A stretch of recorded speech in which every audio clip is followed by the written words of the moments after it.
মানিকগঞ্জ পৌরসভার বেলায়েত হোসেন খান সড়কটি খানাখন্দ আর গর্তে যেন এখন মরণ ফাঁদ। দুর্ঘটনা আর দুর্ভোগ যেন নিত্য নৈমিত্তিক ঘটনা। সংস্কার কাজ শুরু হলেও নেই অগ্রগতি। মুখ খুলতে রাজি নয় ঠিকাদার প্রতিষ্ঠানগুলো।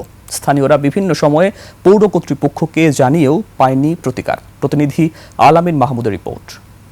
ভিটামিন ই ও সি সিরাম 8টি প্রাকৃতিক অয়েল সমৃদ্ধ লিলি সিরাম অয়েল, যা চুল পড়া কমায় মাত্র 30 দিনে।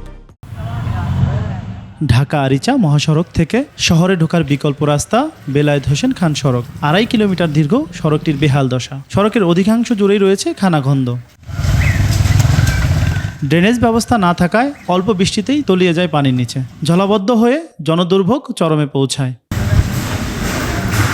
জেলা শহরের গুরুত্বপূর্ণ সড়কটি দিয়ে প্রায় প্রতিদিনই স্কুল কলেজের শিক্ষার্থী সহ হাজারো মানুষের যাতায়াত। অথচ এই সড়কটি নিয়ে যেন কোনো মাথা ব্যথাই নেই পৌর কর্তৃপক্ষের। এখানে আমাদের রিক্সা হলে রিক্সা পড়ে যায়, রিক্সাতে যে পানি, রিক্সা পাওয়া যায় না, পানি জমে আছে বা কোনো ঢালাইও নাই, ইটগুলো বের হয়ে গেছে। সে উঠলে তো ঝাঁকে আছে, তার রোদ উঠলে ধুলা, রিক্সা ভাড়া এখানে 20 টাকা।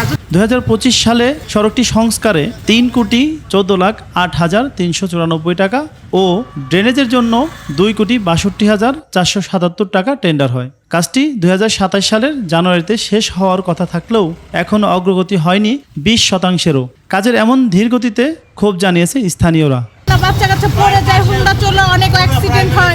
প্রায় 2 বছর ধরে এই সমস্যা, আমরা যাতায়াতে খুব অসুবিধা হচ্ছে। রাস্তাঘাটে দর কিংবা বড় বড় এর কারণেই আমরা রাস্তাঘাটে গাড়ি নিয়ে বের হতে পারি না। তার যে অবস্থা, এর সমস্যার শেষ নাই। এখানে গাড়ি চলাচল, হাঁটা চলা সবই সমস্যা।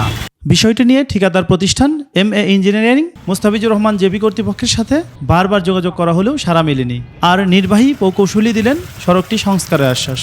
তবে আমি যেহেতু নতুন আসছে, আমি এটা দেখে জেনে বুঝে আমি এটা দ্রুত যাতে এটা কি ব্যবস্থা নেওয়া যায় সে বিষয়ে আমি চেষ্টা করছি, আপনাদের সহযোগিতা কামনা করছি।